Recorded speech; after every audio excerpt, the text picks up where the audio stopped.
இயக்கத்தினை தொண்டர்களுக்காக இந்த இயக்கத்தை உருவாக்கினார். பின் இந்த இயக்கம் தொண்டர்களுக்கான இயக்கமாக புரட்சித் தலைவர்கள் இயக்கத்தை வழிநடத்தி சென்றார்கள். 3 முறை யாராலும் வெல்ல முடியாத முதலமைச்சராக புரட்சித் தலைவர்கள் நல்லாட்சி தமிழக மக்களுக்கு வழங்கினார்கள் என்பதை நாமெல்லாம் நன்றாகவே அறிவோம். புரட்சித் தலைவருடைய மறைவுக்கு பின்னால் மாண்புமிகு அம்மா அவர்கள் 16 ஆண்டு காலம் தமிழகத்துடைய முதலமைச்சராக நல்ல வள திட்டங்களே திட்டம், தொலைநோக்கு பார்வையோடு திட்டமாக தொலைநோக்கு பார்வையோடு மாண்புமிகு அம்மா அவர்கள் கழகத்தினுடைய பொதுச் செயலராக பொறுப்பேற்று 30 ஆண்டு காலம் கழகத்தினுடைய பொதுச் செயலராக பணியாற்றி நம்முடைய இயக்கத்திற்கு வந்த வேதனைகள், சோதனைகள், இந்த இயக்கத்தை அழித்துவிட வேண்டும் என்று திமுக மற்றும் அதனுடைய கூட்டாளி கட்சிகள் எல்லாம் பல பொய்யான வழக்குகளை மாண்புமிகு அம்மாவின் மீது போடப்பட்டு இவைகள்லாம் மாண்புமிகு அம்மாவின் எதிர்கொண்டு சவாலாக இந்த இயக்கத்தில் தியாகங்கள் பல மேற்கொண்டு மாண்புமிகு அம்மா அவர்கள் நம்முடைய கழகத்தின் 1.5 கோடிக்கு மேற்பட்ட தூய தொண்டர்கள் கொண்ட மாபெரும் இயக்கம் இந்த கொம்பாதி குமரன் வந்தாலும் அசைக்க முடியாத ஏகோட்டையாக மாண்புமிகு அம்மா அவர்கள் உருவாக்கி இயக்கத்தின் சாதாரண தொண்டனாக இருப்பதே நமக்கெல்லாம் மிகப்பெரிய பெருமை என்ற நிலையை மாண்புமிகு அம்மா அவர்கள் உருவாக்கி தந்திருக்கிறார். புரட்சித் தலைவர் எம்ஜிஆர் அவர்கள் கழகம் தொடங்கிய போது இந்த கழகம் சீராக, செம்மையாக, நேரான வழியில், சத்தியத்தின் வழியில், தர்மத்தின் வழியில் செல்ல வேண்டும் என்று பல சட்ட விதிகளை, கழகத்தினுடைய சட்ட விதிகளை உருவாக்கினார்கள்.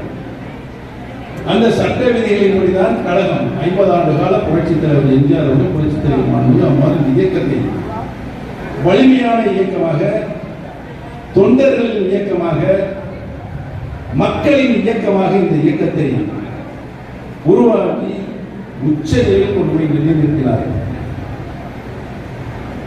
பல சட்ட விதிகள் இந்த இயக்கத்தை வழிநடத்தி செல்வதற்கு இருந்தாலும் அடிப்படை விதியாக, உயர்நாடி விதியாக புரட்சித் தலைவர் எம்ஜிஆர் அவர்கள் இந்த இயக்கம் தொண்டர்களால் உருவாக்கப்பட்ட இயக்கம், என்னை திமுகவிலிருந்து தூக்கி எறிந்து அந்த நேரத்தில் தொண்டர்கள் தான் என்னை தாங்கி பிடித்தது. 6 மாதத்தில் நான் கட்சி தொடங்கி 6 மாதத்தில் திண்டுக்கல் நாடாளுமன்ற இடைத்தேர்தலில் திமுக அப்பொழுது ஆளுங்கட்சியாக இருந்த நிலையிலும் பல ஆயிரம் கோடி ரூபாயை கொண்டு வந்து இங்கே குவிக்கப்பட்டு அவையெல்லாம் இந்த தொண்டர்கள், மக்கள் புறந்தள்ளி என்னை மகத்தான வெற்றிகளை செய்தார்கள் என்பதை புரட்சித் தலைவர் எம்ஜிஆர் அவர்கள் மனதிலே ஆழமாக பதிந்த காரணத்தினால் இந்த இயக்கத்துடைய தலைமை பொறுப்பிற்கு, பொதுச் செயலாளர் தலைமை பதவிக்கு வருகின்றவர்கள் தொண்டர்களால் தேர்ந்தெடுக்கப்பட வேண்டும் என்ற ஒரு விதியை புரட்சித் தலைவர் எம்ஜிஆர் அவர்கள் உருவாக்கினார். அந்த விதியை புரட்சித் தலைவர் உருவாக்கியதோடு மட்டுமல்லாமல் இந்த விதியை எந்த காலத்திலும் யாராலும் எதன் மூலமாகவும் திருத்தம் செய்யவோ, மாற்றம் செய்யவோ அல்லது ரத்து செய்யவோ கூடாது என்று அந்த விதியை புரட்சித் தலைவர் அவர்கள் சேர்த்தார்கள். ஆக அனைத்து இந்திய அண்ணா முன்னேற்ற கழகத்துடைய கழக பொதுச் செயலாளர் பதவிக்கு போட்டியிடுகின்றவர்கள் யாராலும் போட்டியிடலாம். தொண்டர்கள் போட்டி மூலமாக பொதுச் செயலாளர் பதவியை தேர்வு செய்ய வேண்டும் என்றுதான் அந்த பதவியை தொண்டர்களுக்கு உரிமையாக தந்தார். இன்னைக்கு அந்த உரிமை எப்படி ஆகி போச்சு? எப்படி ஆகி போச்சு? யாரால சொல்லுங்க? யாரால?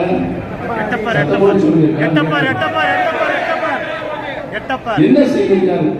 அந்த விதியை திருத்தவோ, மாற்றம் செய்யவோ, ரத்து செய்யக்கூடாது என்று சொன்ன அந்த விதியை தேர்தலில் பொதுச் செயலாளர் போட்டியிடுகின்றவர்கள், நான் இன்னொரு அடுத்த பேண்டில் அடுத்த வரேன், போட்டியிடுகின்றவர்கள் 10 மாவட்ட செயலாளர்கள் முன்மொழிய வேண்டுமா, 10 மாவட்ட செயலாளர்கள் வழிமொழிய வேண்டுமா, போட்டியிடுகிற 5 வருடம் தலைமை கழகத்துடைய பொறுப்பில் இருக்க வேண்டுமா? யாரும் போட்டியிட முடியும்?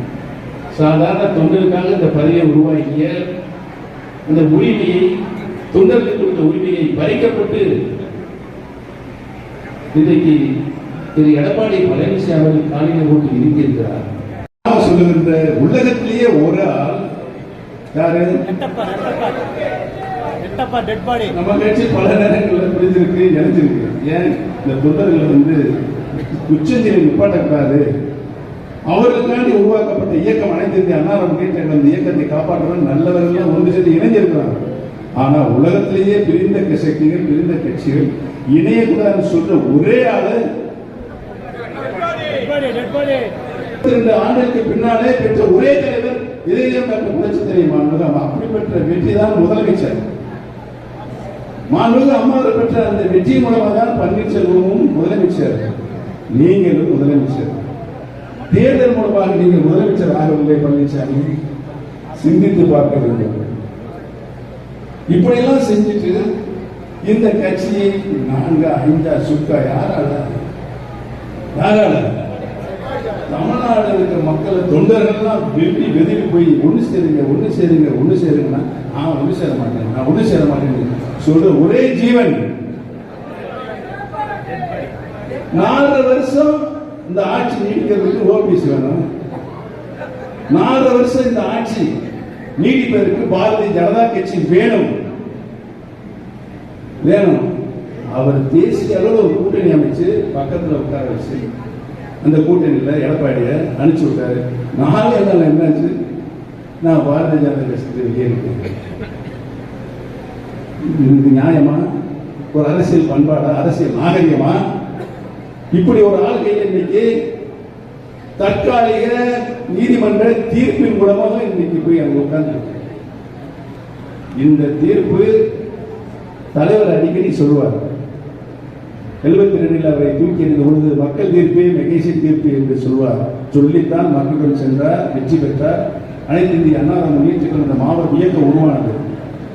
ஆனா ஒன்று மட்டும் சொல்றேன், தலைவருடைய ஆன்மாவும் அம்மாவோடும் ஆன்மாவும் மீண்டும் இந்த இயக்கத்தை தொண்டர்களின் கைக்கு கொண்டு வந்து சேர்க்கும் என்பதில் எந்தவொரு அச்சமும் இல்லை. அது நடக்க உறுதியாக.